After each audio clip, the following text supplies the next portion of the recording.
let's jump right into it because there's a lot to talk about. We are going to spend probably half the show today talking about Sunday Night Football. And honestly, I don't care because we should. The Dallas Cowboys get a huge win at home, remaining undefeated at home. 33-13 was the final score as they get a crucial win, not just in the divisional standings, of course, but they keep their hopes alive of the number one seed. We'll talk about why that's important in just a second. I know I will. Emmitt, immediate reactions from Dallas's win at home against the Eagles on Sunday.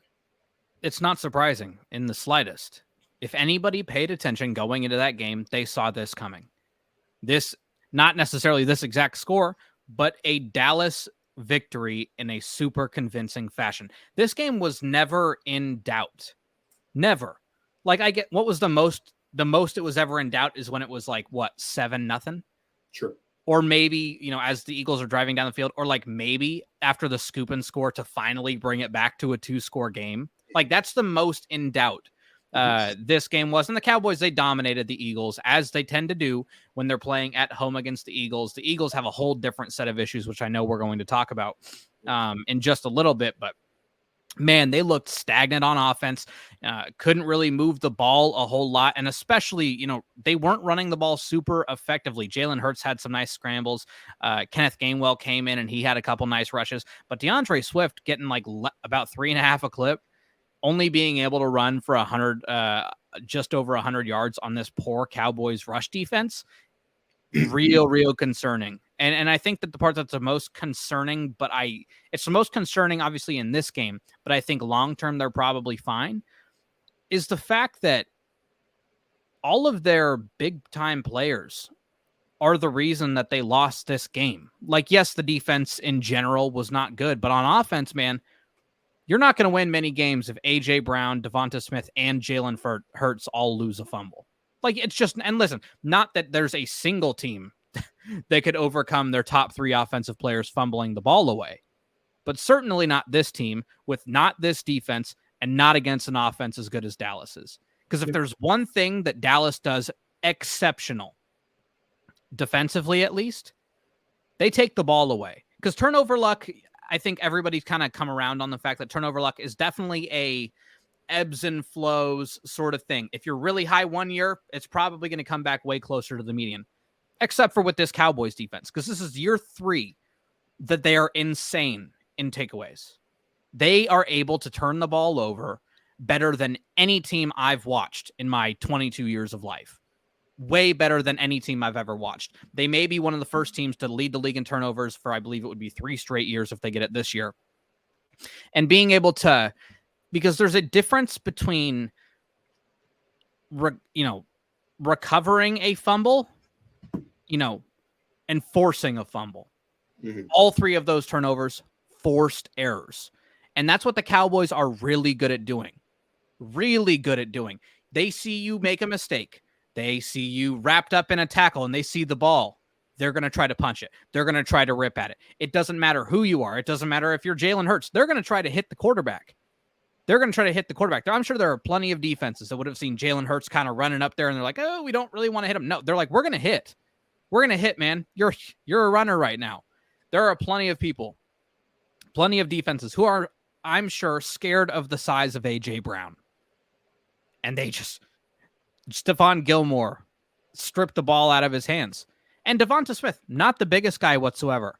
And even on that play, you could probably say there were more bad things that went on during that play for the Cowboys defense than good things. 2 missed tackles. Mm-hmm. But that third guy came in, and he wasn't just trying to, oh, crap, we just need to make the tackle. No, let's make a play. Let's make a play. Let's not let this game turn from a 3-score game to automatically now it's in a 1-score game. We're kind of thinking, oh, boy, man, is Dallas going to blow this one? No. That is what Dallas does so well defensively. And then offensively, they can make you pay for it. We're going to talk about Dak Prescott's MVP case just here in a little bit. But, man, this Dallas offense is better than it was last year. Way better than it was last year. Because I think everybody starts to think, because one of my biggest pet peeves in the offseason was when everybody was talking about, man, here's how big of a downgrade it's going to be now that they don't have Kellen Moore. Man, I had a lot of issues with Mike McCarthy. As a play caller, I think it may have gotten a little stale with Aaron Rodgers. And honestly, I kind of think we're finding out that there was a lot of stuff that Aaron Rodgers did at the line of scrimmage to make it. it seemed like he was changing a lot of plays. So I don't want to necessarily crap on Mike McCarthy, the play caller, but man, he's been better than Kellen Moore was. They're putting up more points per game. They're putting up 32.5 points a game versus 27.5 from a couple years, or from last year with Kellen Moore. They're averaging more yards per game. They're averaging more passing yards per game. They're not running the ball as well, but I think that's for a multitude of reasons. It's not just like a Mike McCarthy thing. I think that Tony Pollard is not recover. It didn't seem to recover super awesome off of his broken leg. Maybe a second year removed from that, and we see a little bit more of that burst. But they just have not been a super great rushing offense. But they were kind of able to take whatever they wanted from Philly, and the game again was never in doubt whatsoever. The Eagles kind of, after their game against San Francisco, I think a lot of people were like, okay, but like now it's Cowboys. How can they not get up for this game? Because people play against San Francisco and they're beat up, man. They are constantly beating people up. And I think, do we think that just because the Eagles, were the bullies in the NFC through 11 weeks of the year, that they were just going to be, immune from getting beat up by the San Francisco 49ers? Nah, man. The Niners are the real bullies. And they bullied the Philadelphia Eagles. The Eagles had 7 days to prepare, and then they got bullied again by the Dallas Cowboys. And I think that Dallas probably could have hung more on Philly if they wanted to. But DeMarcus Lawrence's post-game comments were really what kind of made me be like, man, they are not scared of this team whatsoever. Is the fact that it's like, when you punch somebody, we punched them in the mouth, they tapped out, we made them quit, and we kept punching them. Because I've never seen Jalen Hurts look so checked out. I've never seen Devonta Smith look checked out how he was on the bench. They made the Eagles quit. And I think that that's something that not a whole lot of teams have been able to do, and not a whole lot of teams can do, honestly. I will say what I said week 1 of the season. I will say what I said last week on this show. The Dallas Cowboys this season have the best chance they've had in the 28, 27 years it's been since our last Super Bowl appearance to go back to the Super Bowl. It's for a multitude of reasons. Number 1, the defense. It's lights out. It's one of the best defenses in football. Number 2, and most importantly, this is the best home team in the league. Unequivocally, the best home team in the league. They scored 33 points at home, and it brought their scoring average down. Yeah. They have one game at home this season where it wasn't a blowout. It was last week at home against the Seahawks. Seahawks, good team. Seahawks have a lot to fight for. That game was closer than this game. The game that should have been the slugfest that we saw in against Seattle. The Dallas Cowboys have a legitimate shot of making it to the Super Bowl. Why? Because a win this week, or their win this week against the Eagles, kept their hopes they kept their hopes of the 1 seed alive with a win. They lose this game. The Cowboys lose this game. They can kiss the 1 seed goodbye. They're going to have to go on the road. They're a lock to be the 5th seed, and they're going to have to go on the road to make it to the Super Bowl. But that's not the case. Why isn't that the case? Well, because now all the Cowboys have to do is they have to win out. They have to win out. And 3 of the next 4 games. And Philly has to lose one. Yes. But they have to play the Bills. The Bills, they're surging, but are they better than the Cowboys right now? I don't think so. They got to play the Dolphins. The Dolphins just lost to the Titans on Monday. They're not going to beat the Cowboys in 2 weeks. They just lost to the Titans on Monday. It's a home game, yes, but the Dallas Cowboys are a really good football team. They host the Lions, and what would close out for them, what is guaranteed, I'll lock in a win right now. It's a home game, number 1, but also they're just so much better than the Lions. So much better than the Lions. And then, of course, they have to come to D.C. to play the Commanders. So those 4 games are all winnable games, and despite 3 of them being on the road, they're all against teams who are, in the case of the Commanders, not good. In the case of the Bills and the Dolphins, haven't done that good against good football teams this year. So I like Dallas's chances to win out. To your point, the Eagles do have to lose out. The Eagles have a game, and I'm going to pull the schedule up. The Eagles have to play. They do have to play the. They have a divisional game in there somewhere. I know that for Arizona. They have to play Arizona. They have to play the Seahawks as well, and they have to play. So they have the Giants twice, Arizona, and the Seahawks. Or no, they've already played they've already played the Seahawks twice. Here, let me pull it. Let me get it up for you.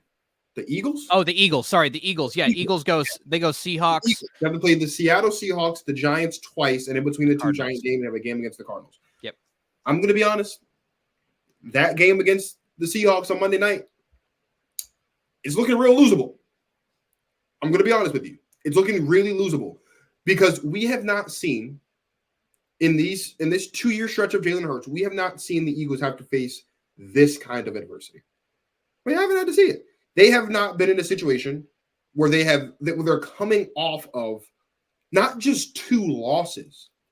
They've been embarrassed twice on national TV for the world to see, leaving more questions than answers about the Philadelphia Eagles and their stature, not just among, the cream of the crop of the NFC, but among the cream of the crop of the NFL, right? Now, ironically enough, considering how stacked the AFC was heading into the season, just so happens that the cream of the crop of the NFL happens to mostly reside in the NFC because of all the quarterback injuries and things that we've seen over the course of the season in the AFC. But nonetheless, this Seahawks game is looking real losable for them, right? Against a team that they're going to be on the road against, that is still fighting for a playoff spot, so they're going to be hungry. And I get it. They're probably going to be starting Drew Lock in that game. Drew Lock's not good. I understand that. But the Eagles in each of these last 2 games, and I'm not going to take anything away from the Niners, but I'm going to take anything away from the Cowboys because they each won those games and deserved it. But the Eagles shot themselves in the foot so much in between those 2 games. Between not being able to stop the Eagles defense started off that game against Niners real well. Forced a punt. They came down the field. If I'm not saying anything, they scored. And then the defense gives up 6 touchdowns in a row. That's not a recipe for success. You talk about the errors of fumbles, right? All these QB draws. Brian Johnson, bro. DeAndre Swift, he exists, right? You got all these running backs back there, but you got so many QB draws. I'm not going to say I'm not going to make any excuses for the Philadelphia Eagles because if we're being completely honest, this is who the Eagles have been all season. This is who they've been all season. I'm not saying they've been this bad all season. I'm not saying that. But what I am saying is the Eagles have not been world beaters this year. The Eagles have been win by any means necessary this year, what is a very stark contrast to the Eagles we saw last year. Because last year, the Eagles were world beaters. There was no doubt in anyone's mind who the best team in the conference was, who the best team probably in the football was at this point last season. It was the Philadelphia Eagles because they looked like it. They have not looked like it so far. And the one thing, and I said this last week on the show with Bert and Jerm when we crossed over for between Stuff About Sports and Go Talk. I said it last week on the show with Bert and Jerm. The Eagles woke up Monday morning, and they were not the only 10-win team in football. And that's the one thing that Eagles fans were holding on to. It's the one thing Eagles fans were holding on to after that loss against the Niners. What were all the Eagles fans saying? We still wake up. We're still the only 10-win team in football. Okay. But now you're not. Now you're not the only 10-win team in football. Not only are you not the only 10-win team in football, you haven't even punched your ticket into the playoffs. The Niners have punched the Niners, only team in the league that has a playoff spot as it stands right now. The only team in the league. And the Eagles are not the only 10-win team in football. Right now, if you take a look at all the 10-win teams, I've got the Eagles, I've got the Ravens, I've got the Cowboys, I've got the Niners. Those are the 4. 2 of the 4 have beaten you. 2 of the 4 have beaten you, and the Ravens have arguably been, honestly, I would say more consistently been a better team this season than the Philadelphia Eagles. So when I look at the Philadelphia Eagles, we're going to talk about them a little bit more when we start talking about bouncing back. But when I look at the Dallas Cowboys, this one was needed. This one was earned. And the Cowboys now have their fate firmly in their hands. Because if the Dallas Cowboys win out and the Eagles lose 1 game, and the Niners lose 1 game, the Dallas Cowboys have the 1 seed. And let's be honest, okay? Let's say they don't get the 1 seed. Here's what the Cowboys have to – this is what the Cowboys are really playing for. The Cowboys are playing for a division title right now. Because if the Dallas Cowboys win the division, what that guarantees is, A, it guarantees that wild card game is going to be in Dallas, which means it's probably going to be a win because they're probably going to be playing up against – they're going to be playing against one of these lower seeds. They're going to be playing against – some combination of Seattle, Green Bay, Minnesota, whatever. That they're better than all those teams. right? That's the first thing. The second thing is the second seed specifically, because the Eagles aren't going to fall to 7. If the Cowboys can secure the second seed, which they have a chance to do, what that guarantees is that they don't have to play the Eagles and the Niners to make it to the Super Bowl. They have to play the Eagles or the Niners to make it to the Super Bowl. That is that is the most important thing. Because I'll be honest, as high as I've been in the Cowboys all year, and spoiler alert, they are my prediction to represent the NFC in the Super Bowl. I made that prediction week 1. It's been looking good for me so far, so I'm going to stick with it. As good as I think that they are, and as much as I think that they could go, they could beat the Eagles, they could beat the Niners, I don't know if Dallas can beat both the Eagles and the Niners in the same postseason run, because those games would be back-to-back, and one of those games will be on the road. If they can get one of those teams just one time, no matter where it is, one time in the NFC Championship for all the marbles, that is a game that the Cowboys can win. That is what they have basically put themselves in position to do. They've put themselves in position to win this division and to have to play the Eagles or the Niners to make it to the Super Bowl instead of the Eagles and the Niners. But the Cowboys look like, because they are the better football team through 14 weeks of the season, that's the biggest story, should be the biggest story coming out of this game, is that they are the better team. Because finally, after a year and a half of the Eagles and Eagles fans trying to make the Cowboys little brother, right? They finally proved. Because remember, the Cowboys beat the Eagles last year, but what was everyone saying? Jalen Hurts didn't play. And Jalen Hurts and the Eagles, they won earlier, but Dak played better ball. And if it wasn't for Dak's big toe stepping out of bounds, that 2-point conversion, the Cowboys would have won that game too. But we can't play the if game. It's a dangerous game to play. Let's focus on the here and now. The Cowboys blitzed, blasted, dog walked the Eagles in Dallas. They looked lost. And that is what's most important, is now we know Dallas wins out. They could be the one, they could be the 1 seed. They can win the division. Their path to the Super Bowl has become astronomically easier with this win on Sunday. Yeah, I adding on to that, because I liked the point that you made about the Cowboys not wanting to play Philly and San Francisco. I think that's a very, very interesting point. And I think that there is an alternative, because in my head, I'm kind of like putting it together. It feels like I don't see a seed lower than 5 winning a playoff game. The only way I could see it happening is if the 6 seed, because the Lions are probably going to be the 3. With our loss on Monday, the Lions won the division. Yeah. If the 6 seed winds up being either Green Bay or Minnesota, which I think is fairly likely, I could see that happening, and then Dallas kind of gets a layup, and then both of those, Philly and San Francisco are fighting for a spot to go play Dallas in Dallas. Mm-hmm. I think that's an interesting wrinkle that you threw in. I think that that's very important, and that's not something that I looked at. Yeah, you want to, because if Dallas has to play both, I don't feel as confident that if they only had to play one. If the playoffs start today, the Niners have the 1 seed, so they'd have the bye, right? The Cowboys would be hosting the Packers. Yeah, they're gonna. As great as we've done against the Packers, they're gonna spank Jordan Love and the Green Bay Packers. That's fine. That's fine, right? Yeah. The Cowboys have to play the Packers. The Vikings will be playing the Lions, and the Eagles will be playing the Buccaneers. So Eagles win, Lions win, Cowboys win, Niners have the bye, right? Philly then, being the lowest seed, has to go to San Francisco. Yeah. Dallas would host Detroit, yeah. Which is a win.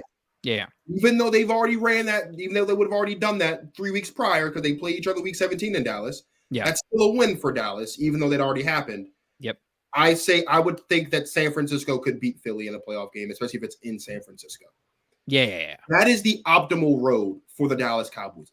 The Dallas Cowboys have to win the division.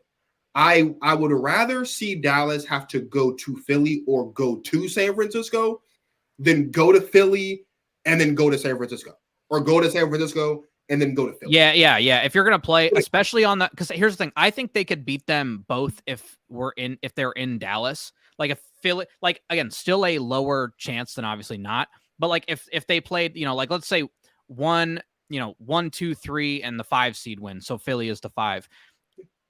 Philly would go to Dallas, and then Detroit would go to San Francisco. I think that can work, but I don't. If Dallas is the 5 seed and then it has to play both of them at Philly, at San Francisco, I don't see them being able to get it done. But again, I think this is going to be an interesting conversation for when we talk about our Super Bowl picks. I think, and the last thing I'll say before we talk about Dak specifically, the one thing that we have to remember with all of this is a couple things. And I really don't want to throw this wrinkle out there, but it is a wrinkle that exists. The Lions also have a chance to be the 1 seed because Dallas won. That's also something that's super important to note. So this isn't like a situation where it's just between Dallas, Philly, and San Francisco. The Lions can also be the 1 seed. In order for the Lions to be the 1 seed, they have to win out. They have to win out. If I put it all together, if the Lions win out, that includes a win against Dallas, which gives them the 1 seed because they would have the tiebreaker over Dallas, who would hold the tiebreaker over Philly. So it all kind of works out for them. I don't exactly know how the San Francisco part kind of plays. I think it would be here. I can look it up for you. I can figure it out. I would assume that because San Francisco has a win over Dallas and Philly, that they probably still get the 1 seed, but Detroit has a chance to rise from that 3 spot, is really the point that I'm making. And so that is something to pay attention to. But even with that, though, the one thing that no one wants to do, and I don't care, I don't care how much people want to talk about the past 27 years of not making it to the Super Bowl. That's such a lame thing to do. Every Eagles fan that pulled that card is insecure. Insecurity. If you are falling back on, the Cowboys haven't made it to the Super Bowl in 27 years, you're being lazy, bro. You're being a lazy Eagles fan because you don't want to look your team in the mirror and realize that your team just got absolutely dusted on the road against the Cowboys, the team that you've been trying to make a little brother for the past 18 months. So I don't want to hear that. But the Lions can continue to rise. The Cowboys can continue to rise. The one thing that I do know, and I'm not saying that the Cowboys can't, I'm just saying when you talk about ease of access, when you talk about what is the smoothest path from point A, the playoffs, to point B, a Lombardi trophy, the smoothest road from point A to point B is the Dallas Cowboys not having to play both Philly or San Francisco. And if they have to play both of them, having both of them come to Dallas instead of having to go to both of those places. That's what's most important. And I think that is, again, why this one was so important. Real quick before we go talk about Dak for MVP. I was going to say, Detroit has to get the 1 seed. They have to have, because they don't have any tiebreakers on anybody. They need Philly and San Francisco to lose, and they have to win out. They have to have a better record than everybody. They don't hold any of the tiebreakers. They have a lot of, I think, 2 of their 3 losses now are conference losses. Yeah. Whereas San Francisco's losses are the Browns, the Bengals. They don't play against Philly, but they have like a very low. The Lions have a low strength of victory. They just have to be better than everybody else, and I don't think that's gonna happen. Losing to the Bears is probably not going. Yeah, no, that's better than everybody. Backbreaking.